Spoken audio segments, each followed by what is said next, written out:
जय हिंद। सैनिक स्कूल 2020 का क्वेश्चन है क्लास 9th में एडमिशन के लिए।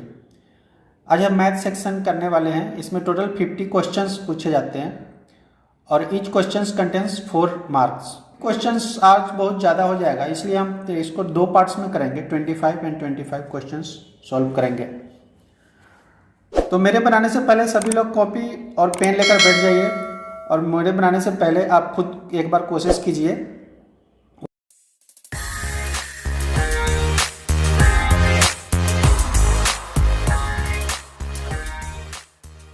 ओके, तो फर्स्ट क्वेश्चन है the value of -3/2 into 4/5 plus 9/5 into -10/3 -1/2 into 3/4। Simplification का क्वेश्चन है, तो मल्टीप्लाई में इसमें हम कट कर देंगे।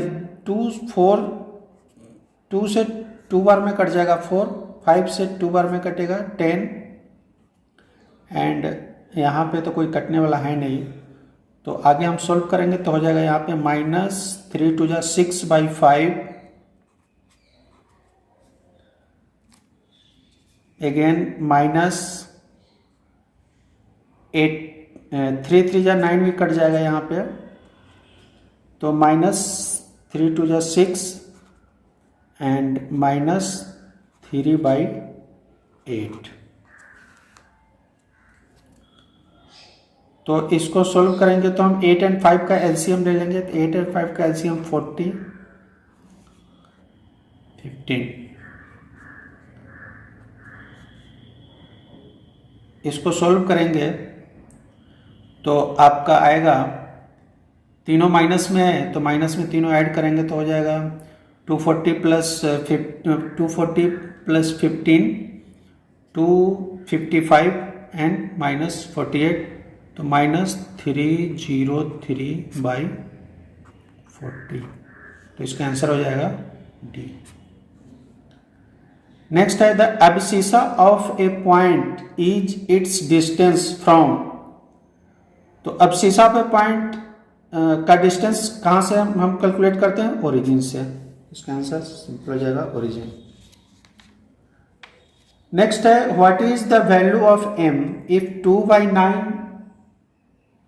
Cube into 2/9 - 6 equal to 2/9 to the power 2m-1। तो यहाँ सभी में 2/9 वैल्यू है, तो पावर है, पावर क्या होगा? मल्टीप्लाई में है तो ऐड हो जाएगा, तो इसको हम लिख सकते हैं 3 - 6 इक्वल टू 2m-1। इसको सोल्व करेंगे तो क्या होगा? -3 इधर +1 इक्वल टू 2m, और यहाँ पे हो जाएगा -2 इक्वल टू 2m, 2 से 2 कैंसिल, तो m का वैल्यू क्या हो जाएगा? -1। आंसर हो जाएगा ये।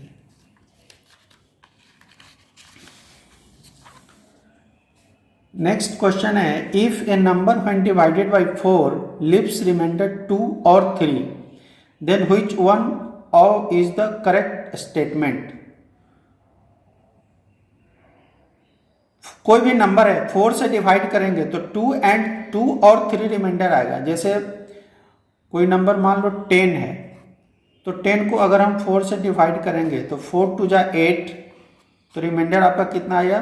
2 आया। उसी तरह से 11 को अगर 4 से डिवाइड करेंगे तो 4 2 जा 8 एंड रिमाइंडर यहाँ पे कितना आएगा? 3। तो इस तरह से 12 डिवाइड 10 11 12 डिवाइड, तो कंप्लीट डिवाइड होगा, उसमें रिमाइंडर नहीं होगा। फिर 13 में 1 वैल्यू आएगा, 13 से डिवाइड करेंगे, 14 से करेंगे तो अगेन 2 आएगा एंड 15 से करेंगे तो 3 आएगा। तो इस तरह से हमारा नंबर होता है 10 11, उसके बाद फिर हो जाएगा 14 15। तो इस तरह से कंटिन्यूटी नंबर रहेगा, तो इसको हम बोल सकते हैं the number is not a perfect square.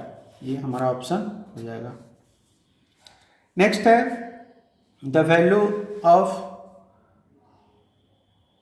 0.2304 का रूट प्लस 0.1764 का रूट एंड अगेन माइनस में है 48 प्लस 0.1764 का रूट हो जाएगा 0.42 and divided by again same हो जाएगा 0.48 माइनस 0.42। नाउ इसको सोल्व करेंगे तो क्या हो जाएगा 0.48 प्लस 0.42 0.90 एंड नीचे कितना हो जाएगा 0.48 में 0.42 से माइनस करेंगे तो 0.06। तो 6 से पॉइंट कैंसिल हो जाएगा एंड 6 से हम करेंगे तो कितनी बार में कटेगा 15 टाइम्स में, तो आंसर हमारा हो जाएगा 15। नेक्स्ट क्वेश्चन है 3 numbers are in the ratio 2:3:4 the sum of their cubes is 33957 the numbers are.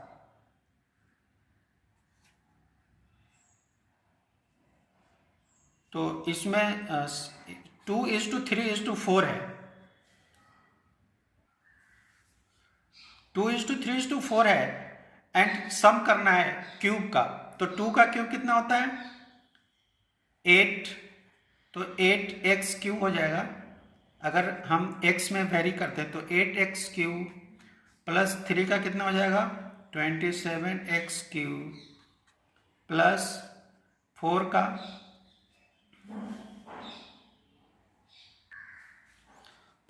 कितना हो जाएगा 64x क्यूब, 4 का क्यूब 64।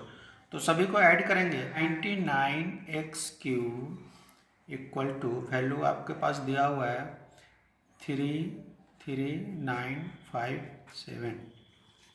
तो x क्यूब का वैल्यू क्या हो जाएगा,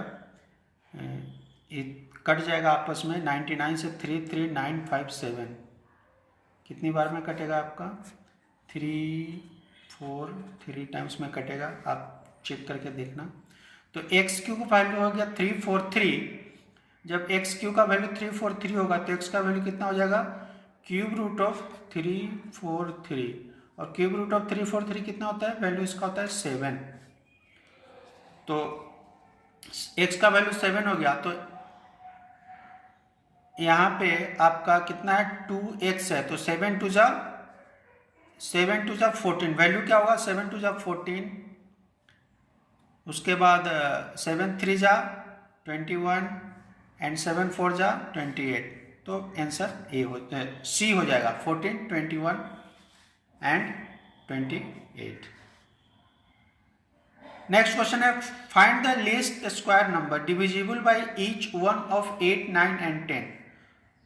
तो यहाँ तो 8, 9 एंड 10 का एलसीएम निकाल लेंगे, जो वैल्यू आएगा वही आंसर हो जाएगा। तो 8, 9, 10 का एलसीएम कितना होगा, अगर हम 2 से डिवाइड करते हैं तो 4, 9 एंड 5, 2 जा 8, 9 8 जा 72, 72 5 जा 9, 72, 72 इंटू 5 होगा 360। नेक्स्ट क्वेश्चन है if 148101895 is a multiple of 11 where a is a digit, the value of a is। तो 11 का मल्टीपल है तो ये कंप्लीटली 11 से डिवाइड होगा। 11 से डिवाइड का रूल क्या है कि इवन नंबर को ऐड करेंगे और उसके बाद ऑड नंबर को ऐड करेंगे और दोनों का डिफरेंस निकालेंगे। दोनों का डिफरेंस निकालने के बाद वो 11 से डिवाइड होना चाहिए, तो आपका जो नंबर होगा वो 11 से मल्टीपल हो जाएगा। तो यहाँ पे अगर इवन नंबर का वैल्यू हम देखते हैं तो क्या है 14180A9। अगर सभी को ऐड करेंगे 1 + 8 9, 9 + 0 तो 0 हो जाएगा, फिर प्लस a तो 9 + a + 9 तो 18 + a हो गया। उसके बाद नंबर ऐड करेंगे जो लेफ्ट ओवर है 4 + 1 4 + 1 5 5 + 1 6 एंड 6 + 0 तो 0, 6 + 5 11। तो यहाँ हो जाएगा आपका 11। उसके बाद दोनों का डिफरेंस निकालते हैं तो आपका हमारा आंसर हो जाएगा 18 प्लस ए माइनस 11। तो 18 प्लस ए माइनस 11 का वैल्यू कितना होगा? 18 में से 11 माइनस करेंगे तो हो जाएगा आपका 7। 7 प्लस ए, तो 7 प्लस ए वैल्यू है वो 11 से डिविजिबल है। तो ए का वैल्यू कितना आएगा? ए में कितना नंबर ऐड करेंगे कि वो 11 वैल्यू आ जाए, या 11 का मल्टीपल आना चाहिए। तो सबसे 7 प्लस 4 अगर हम ऐड करते हैं तो 7 प्लस 4 11, तो आपका ए का आंसर कितना होगा? 4। ओके, नाउ नेक्स्ट क्वेश्चन है find the value of A and B in B A multiply B 3 and answer आना चाहिए 5 7 8। तो ऑप्शन से डायरेक्ट हम इसको चेक कर सकते हैं। यहाँ पे a का वैल्यू कितना है? 5 है, तो a 5 डालेंगे तो 5 3 जा 15, तो यहाँ भी अगर 5 डालेंगे तो यहाँ भी आपका 5 आना चाहिए। तो ऑलरेडी आ रहा है ये, क्योंकि 5 3 जा 15 तो 5 आ रहा है। एंड b का वैल्यू 2 डालेंगे तो 2 इंटू 2, तो यहाँ पे अगर हमारा b का वैल्यू 2 अगर डालेंगे तो आपका क्वेश्चन हो जाएगा 2 5 एंड 2 3, ये दोनों का मल्टीप्लाई करेंगे तो 5 3 जा 15 एंड 3 2 जा 6 7, फिर 5 2 जा 10 एंड 2 2 जा 4 एंड 5, तो वैल्यू आ जाएगा 575, जो ऑलरेडी यहाँ पे 5 7 एंड 5 है। तो ए आंसर हो जाएगा ए का वैल्यू 5 एंड बी का वैल्यू 2। ओके, नेक्स्ट है find the value of Z for which the numbers 4 7 1 Z8 is divisible by 9। तो 9 के डिविजिबल का क्या रूल है कि सभी को ऐड करने के बाद वो वैल्यू जो आएगा वो 9 से डिविजिबल होना चाहिए। तो हम ऐड करेंगे तो 4 plus 7 11, 11 plus 1 12 and 12 plus 8 20, 20 plus Z आ गया। तो 20 में कितना ऐड करेंगे कि 9 से डिवाइड होगा? तो 4 तो होना ही नहीं है कि 24 हो जाएगा, 5 25 हो जाएगा, 7 करेंगे तो 27, तो 27 अगर जेड का वैल्यू 7 डालेंगे तो 27 9 से डिविजिबल है तो आंसर हो जाएगा 7। Next question, if the area of equilateral triangle is 64√3 centimetre square then side of triangle is.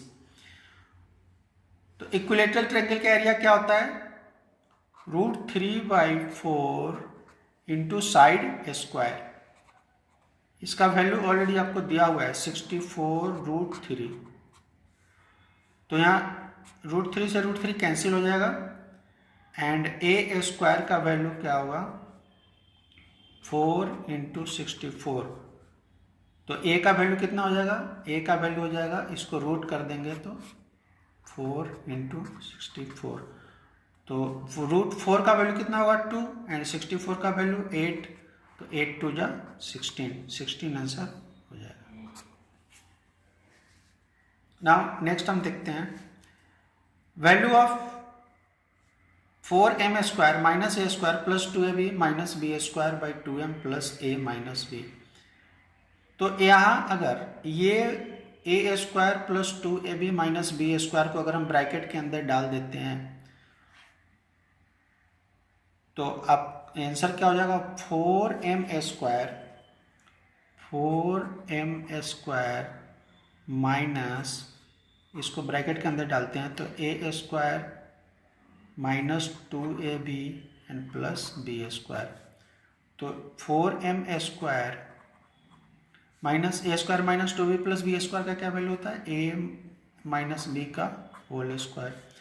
तो यहाँ पे 4m स्क्वायर को भी value A square minus B square के फॉर्म में अगर हम लिखेंगे तो 4m को तो 2m का square minus A minus B का होल स्क्वायर, तो आपका वैल्यू हो जाएगा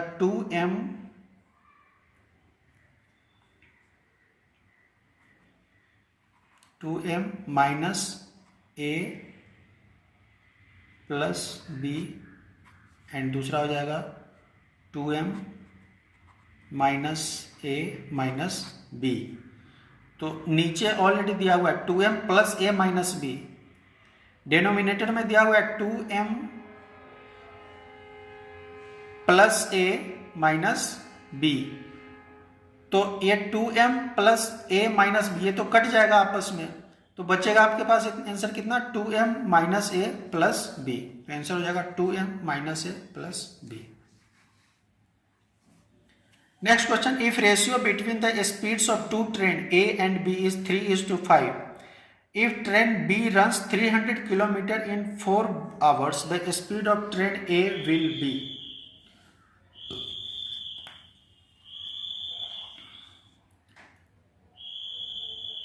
रेशियो दिया हुआ है 3:5, स्पीड का रेशियो है, and B train B run 300 kilometre in 4 hours, तो 300 किलोमीटर 4 आवर्स में, इसका मतलब 1 आवर्स में कितना ट्रेवल करेगा, 1 आवर्स में 300/4, 300/4 75 kilometre per hour, means B का स्पीड है 75 किलोमीटर पर आवर है, तो बी का वैल्यू है कितना आपका 75, मीन्स 5 का वैल्यू 75 है, तो 5 का वैल्यू 75 कैसे आता है, 15 से मल्टीप्लाई करेंगे, तो उसी तरह से अगर हम 3 को भी 15 से मल्टीप्लाई कर देंगे तो 15 3 जा 45, तो आंसर सिंपल हो जाएगा इसका 45। समझ में आ गया, बहुत इजी क्वेश्चन है, मैं इसे शॉर्टकट तरीके से बता रहा हूँ ताकि एग्जाम कंपटीशन एग्जाम में तो फास्ट करना होता है, तो इसके लिए एक बार और इसको समझ लीजिए। क्या है कि स्पीड का रेशियो दिया हुआ है 3:5, एंड जो इसका मतलब ए का वैल्यू 3 है और बी का वैल्यू 5 है, बी का स्पीड हम निकाल लेंगे कि 300 किलोमीटर 4 आवर्स में जा रहा है, जब 300 किलोमीटर 4 आवर्स में जा रहा है तो उसका स्पीड कितना हो जाएगा 300/4 means 75 kilometre per our speed. अब 5 को कितना, जब 5 की वैल्यू बी का वैल्यू दिया हुआ है 75, मीन्स बी जब 5 का वैल्यू 75 होने के लिए कितना से मल्टीप्लाई किया गया, 15 से मल्टीप्लाई कर, सेम वे में हम 15 से मल्टीप्लाई 3 को करेंगे तो 15 3 जा 45, तो इसलिए 45 आंसर इसका आएगा।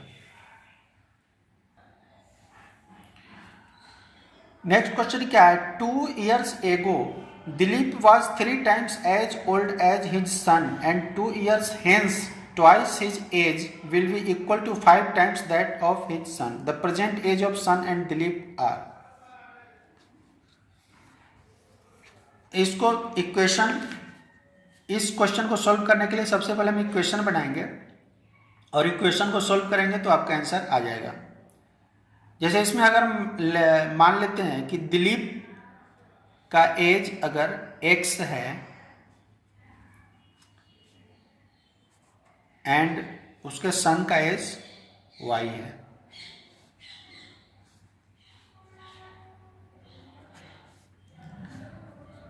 तो 2 years ago इसका मतलब दोनों में 2 माइनस हो जाएगा, x -2 एंड y -2 हो जाएगा। Dilip was 3 times as old as his son, तो दिलीप 3 टाइम्स में यहाँ 3 से मल्टीप्लाई हो जाएगा एंड यहाँ हो जाएगा आपका इक्वल टू क्या हो जाएगा 3y - 6, या वैसे कर लेंगे x - 3y इक्वल टू -4। उस तरह से दूसरा एक इक्वेशन तो ये हो गया x - 3y equal to -4। Now दूसरा इक्वेशन हम निकालेंगे, तो इसमें क्या दिया हुआ है 2 years hence मीन्स प्लस हो जाएगा, तो x + 2 एंड y + 2 हो जाएगा यहाँ पे। उसके बाद क्या बोल रहा है कि twice his age will be equal to 5 times that of his son, तो यहाँ y + 2 में 5 से मल्टीप्लाई हो जाएगा और यहाँ x + 2 में x + 2 का क्या बोला twice his age, मतलब ये इसमें 2 से मल्टीप्लाई होगा, तो इसका ऑप्शन क्या बनेगा 2x + 4 equal to 5y plus 10। अब इसको और थोड़ा सॉल्व करेंगे तो क्या हो जाएगा 2x minus 5y equal to 4 इधर जाएगा तो -4 प्लस 10 मीन्स -6। तो आपका दो इक्वेशन बन गया, एक इक्वेशन ये फर्स्ट है, इक्वेशन 2 है। ये दोनों इक्वेशन को सॉल्व करके आप x एंड y का वैल्यू निकाल के मुझे कमेंट बॉक्स में कमेंट कीजिएगा कितना आंसर इसका आया से। ठीक है, इस क्वेश्चन को मैं पूरा नहीं सॉल्व कर रहा हूँ। नेक्स्ट क्वेश्चन हम देखते हैं। The probability of getting a 7 in a single throw of a dice is. तो डाइस में, जैसा कि डाइस में तो नंबर केवल 1 to 6 होता है और सिंगल डाइस है तो ये 7th प्रोबेबिलिटी आने की चांस तो बिल्कुल यहाँ पे 0 है, कोई चांस नहीं है। Now A income is 60% more than that of B, by what percentage B income less than A income. A and B का इनकम है तो A income is 60% more than that of B, मतलब B का income अगर 100 है तो ए का income कितना हो जाएगा 160। बस इसी को परसेंटेज में निकालना है कि बी इनकम कितना लेस है। तो देखिए लेस इनकम कितना है यहाँ पर बी का लेस इनकम कितना है 60 है। तो 60 बाई किससे कंपेयर करेंगे हम 160 से, 160 इंटू 100% इसका आंसर आ जाएगा। तो इसको सोल्व कर दो, सोल्व करेंगे तो कितना हो जाएगा 3 2 जा 6 एंड 8 2 जा 16 एंड तो 100/8 300/8 300/8 को या तो और इसको सिंप्लीफाई करना है तो कर सकते हैं। 2 4 जा 8 एंड 25 4 जा 100 तो आंसर हो जाएगा 25 इंटू 3 75/2% या 37/5% आंसर। आंसर हो जाएगा बी इसका। नेक्स्ट क्वेश्चन है, by joining -3 2 -3 -3 and -3 4 which of the following is obtained. तो एक ग्राफ का क्वेश्चन है, अगर यहाँ पे x एंड x डैश होता है, इधर y एंड इधर y डैश होता है, तो आप ध्यान से देखिएगा तो आपको लगेगा कि यहाँ पे x का वैल्यू यहाँ भी -3 है, यहाँ -3 है, यहाँ -3 है। मीन्स अगर x का वैल्यू -3 इस तरफ जाएगा, यहाँ पे -1 -2 -3, तो y का कोई भी वैल्यू रहे, x का वैल्यू हमेशा x, तो इसका जो ग्राफ बनेगा वो ग्राफ का साइज आपको यहाँ से ऐसे बनेगा जो -3 को क्रॉस करेगा। तो अगर हम इस डायग्राम को देखेंगे तो आपको क्या आएगा कि a straight line parallel to y axis, जो ये लाइन है वो पैरेलल टू y एक्सिस के आएगा। तो